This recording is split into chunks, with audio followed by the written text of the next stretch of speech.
I never thought the worst pain of my life would come from my own child. Not the loss of my husband, not aging, not even illness. No. It would come from the person I once rocked to sleep, protected from bullies, cried for in silent prayer, and defended in rooms she never even entered. But pain has a strange favoritism, I suppose. It chooses who it wants. And that year, it chose me. I was 72 when it happened. Old enough to know life hides its sharpest lessons under gentle disguises, yet foolish enough to believe motherhood somehow made me untouchable to betrayal. I was wrong. But here's the part that still chills me.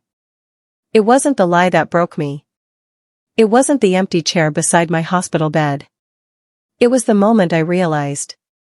She wasn't just living her life without me. She was funding it with mine. And she didn't even bother to hide it. Because she never thought I'd find out. But I did. And what happened next? She will never forget. It began so subtly I didn't even see the edges of the storm forming. Just a faint dizziness, a heaviness in my limbs, fatigue that felt deeper than normal aging. At first, I blamed the weather, the seasons, the lonely quiet of a house much too large for one person.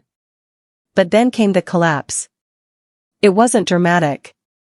My knees didn't buckle theatrically, there was no gasp, no dramatic music cue. My legs simply gave up their argument with gravity, and I found myself on the kitchen floor staring at the grain of hardwood I'd washed 1,000 times. The ambulance sirens came later. The questions came later. Everything came later. In that moment, all I felt was a cold awareness that I was utterly, completely alone. The hospital lights were brighter than childhood guilt and twice as unforgiving. White ceilings, white walls, white sheets, sterile, clean, numb.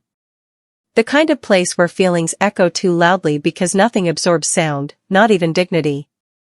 The nurse on duty, a warm woman named Maria with gentle brown eyes and a voice like concern wrapped in honey, asked if I wanted to call someone.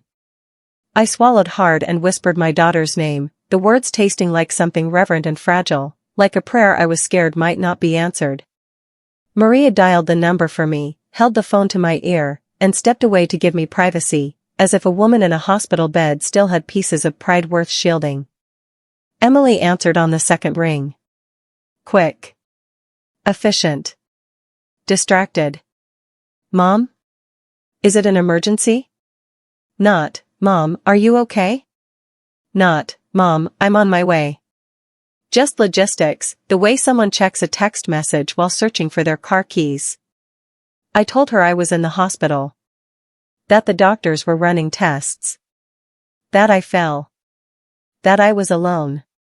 There was a brief silence on the line, so brief, but long enough for hope to inhale.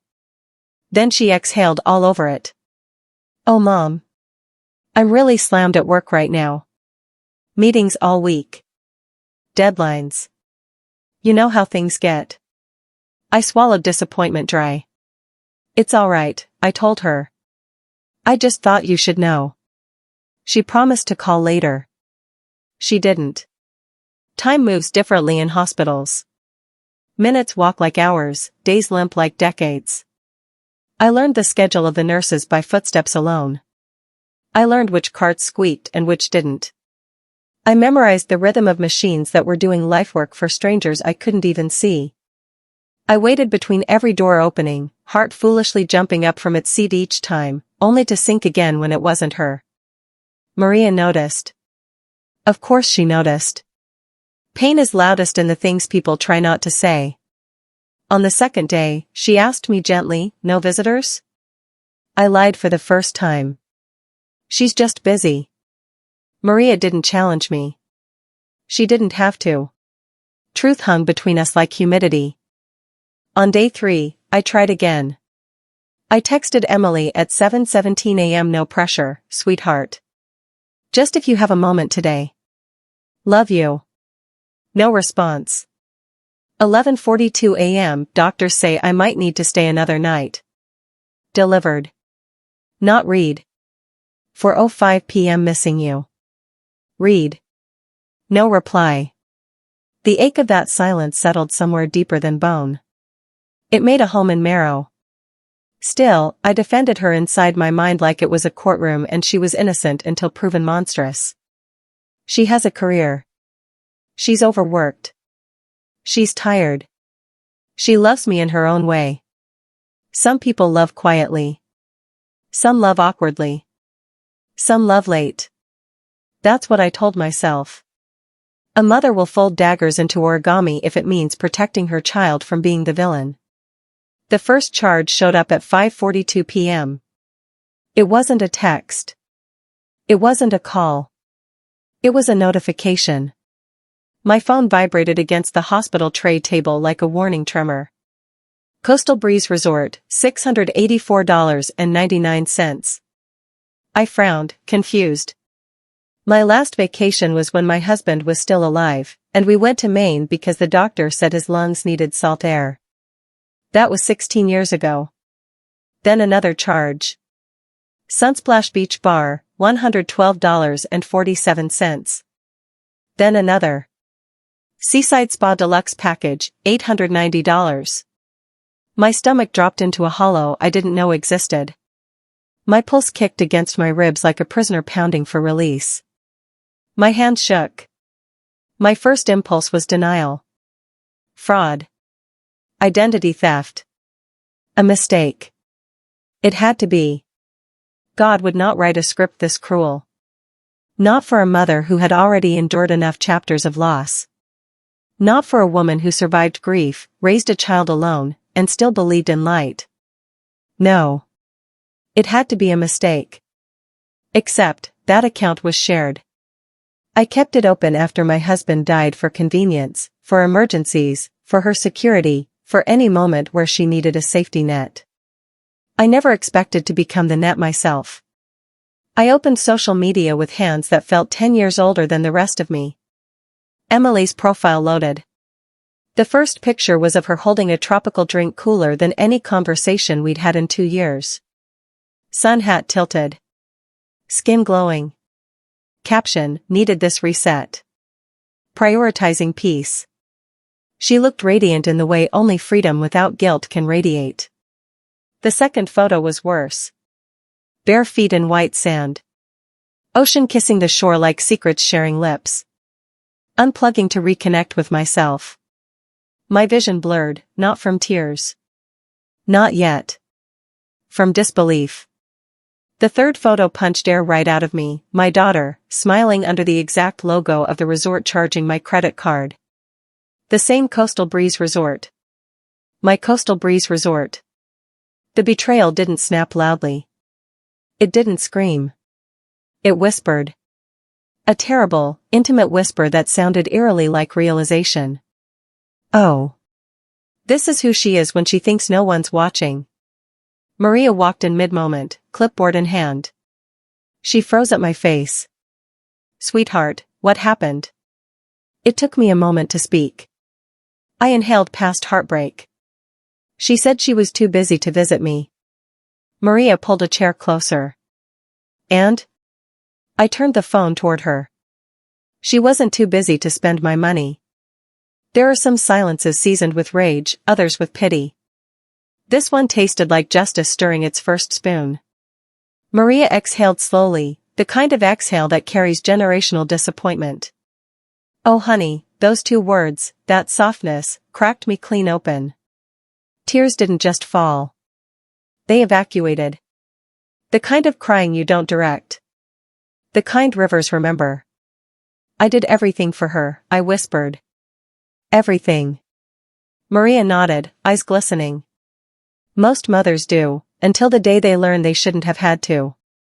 I didn't sleep that night. Not because the hospital was loud, but because truth was louder. The next morning, I called her. The phone rang 3 times. She picked up with that same clipped, efficient tone. Mom? Everything okay? I'm actually in the middle of something. Are you in Miami, Emily? A pause. A small stumble of breath. No? Why? Because my credit card says you are. The silence returned, thicker this time, like syrup poured slowly over guilt. Mom, I can explain, try. She sighed. Not shame. Annoyance. I needed this, okay? I was burning out. I needed a break. You don't get how stressful my job, I get stress, Emily. I also understand choosing stress over your mother in a hospital bed. It's not like you were dying. The words hit cartilage first, then bone, then the quiet marrow where loyalty once lived. Maybe I should have been, I whispered. Something in me crystallized then. Not courage. Not rage. Clarity. Cold, unmoving clarity. I spoke without shaking. When you get home, you'll find the card deactivated. Mom, you won't spend another dollar that belongs to me. She sputtered. Words tripped over entitlement. That's not fair. No, I said softly. What you did wasn't fair. I hung up before she could bruise me further. The next phase was paperwork, phone calls, cancellations, confirmations. Not glamorous. Not emotional. Surgical. Practical. The kind of administrative labor that becomes healing because every form signed is a boundary resurrected. Maria sat beside me during some of it, partly support, partly guard dog. We're not doing this out of anger, she said, watching me initial another box. We're doing it out of justice. Justice. It tasted cleaner than revenge. Less messy. More mine. Emily returned 3 days later. I knew because the notification stopped. No more resort charges. No more beachside impulses on my dime.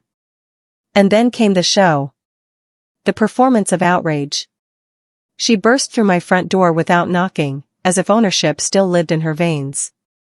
You embarrassed me, she snapped. I sat at the dining table calmly, tea steaming like patience. No, Emily. You embarrassed yourself. She scoffed. You cut me off over one mistake. One choice, I corrected gently, made repeatedly in photos. She paced like guilt was a treadmill. You don't understand.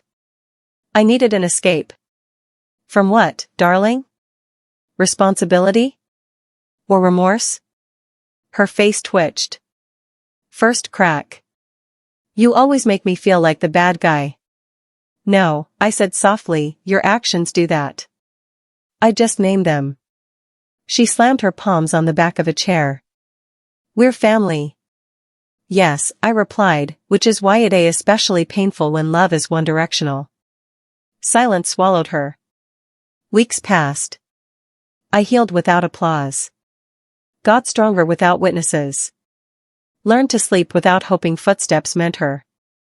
I grocery shopped alone, watered plants alone, watched sunsets like everyday miracles instead of metaphors for abandonment.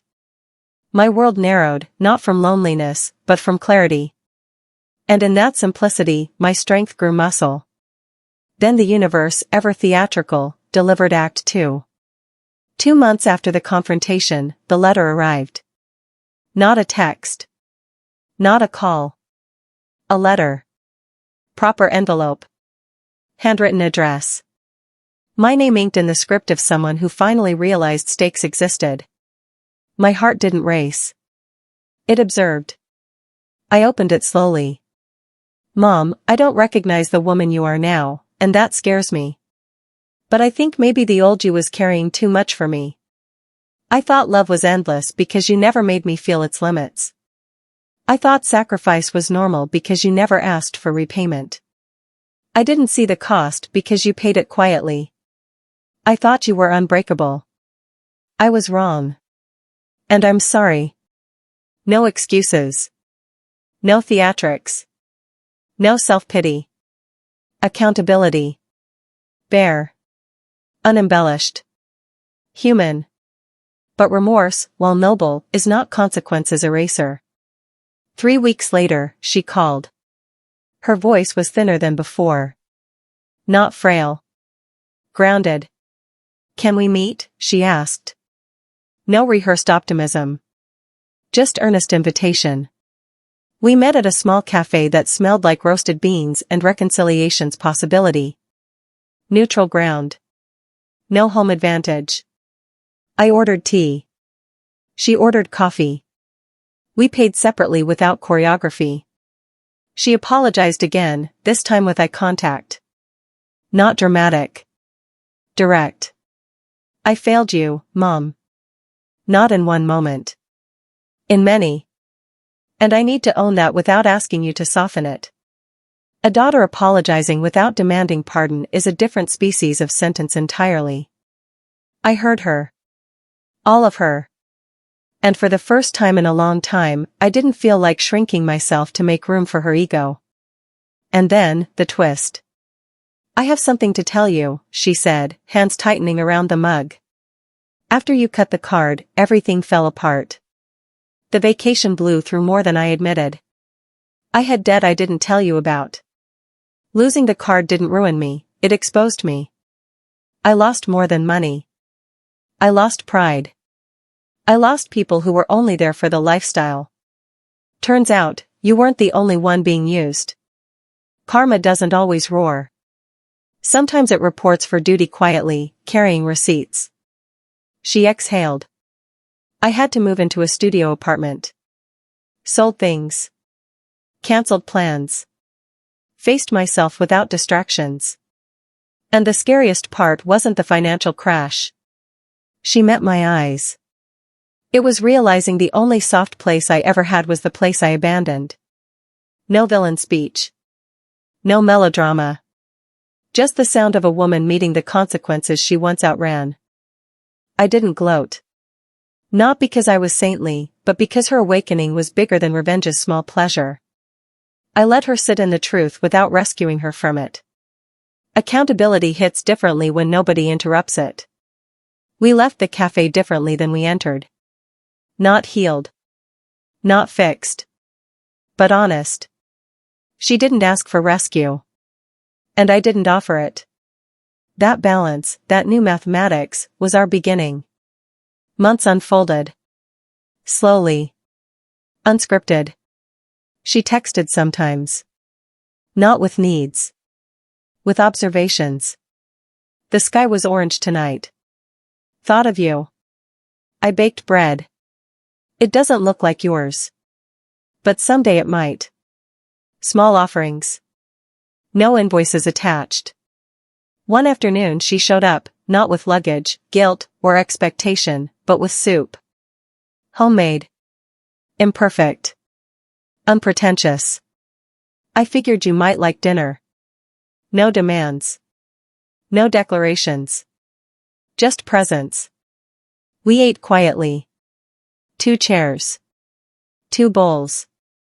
A shared table and a new territory neither of us was rushing to claim. I realized then that forgiveness is not an event. It is construction. No ribbon cutting. No applause. Just incremental labor, honest nails hammered into weak boards until something sturdier stands. Do I miss the old version of motherhood I once practiced? The martyr version? The endless reservoir version? No. Because that mother dissolved to reveal a stronger one. Not hollowed by sacrifice. Fortified by self-respect. Emily didn't break because of the consequences. She broke because she finally met herself without insulation. She lost amenities, not her life. And in that uncloaked moment, she faced the daughter she had been and the woman she had avoided becoming. We're rebuilding now. Not the same. Better designed. With fences. With gates. With mutual visibility. Love that doesn't confuse access with ownership. Connection that doesn't demand self-erasure. And grace that doesn't bankrupt the giver. To anyone listening who has ever been treated like a convenience, a last resort, an emotional savings account people withdraw from but never deposit into, hear this: love is not measured by how much you endure silently. It is measured by how you are treated when you have nothing left to give but your humanity. If someone only cherishes you in your usefulness, their absence is not abandonment. It is divine intervention wearing a painful disguise. I thought motherhood was about giving until empty. Turns out, it's about knowing when the vessel deserves replenishing too. Some stories teach us forgiveness. Some teach us strength. But this one, taught me that love should never require self-erasure. If you've ever been the one who gave too much, or loved someone more than they loved you back, I hope this story reminded you of your worth. If it did, take one small second and tap the like button, not for me, but for every mother who gave until she had nothing left to give. And if you enjoy real stories of heartbreak, resilience, and the kind of plot twists life writes better than fiction, subscribe so you never miss one. Thank you for listening, for feeling, and for giving this story a moment in your life. Until next time, take care of your heart.